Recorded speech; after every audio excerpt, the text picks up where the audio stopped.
Hello everyone, today you will conduct a reaction with chromium oxide 3. Chromium oxide will serve as a catalyst. You will get the chromium oxide of the reaction of the decomposition of ammonium dichromate. For the reaction, we will take a metal cup and pour the little through nevermind. Let's just empty the entire ammonium of dichromate. Next, you ignite the substances using a burner and then observe the beautiful design of the substances. When the reaction has been completed, now we've got quite a lot of chromium oxide 3 as a result. The first reaction with it is going to be the catalytic oxidation of ammonia using chromium oxide 3. You will get ammonia gas from a Wurtz flask. To obtain it, you need a mixture of sodium hydroxide and ammonium nitrate. Now pour the reagents into the flask.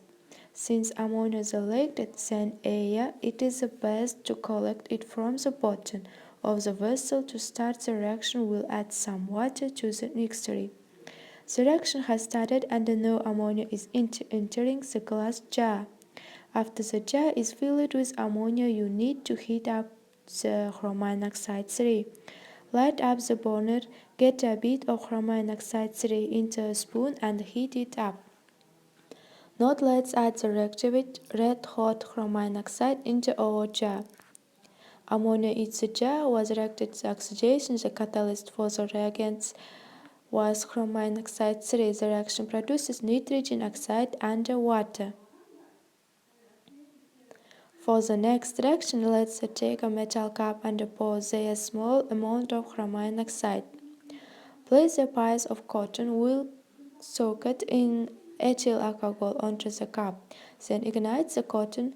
Now quickly sprinkle the cotton wool with chromium oxide. During this reaction, chromium oxide catalyzes oxidation of ethanol of acetaldehyde. By the way, the smell of acetaldehyde is very much like a coke during super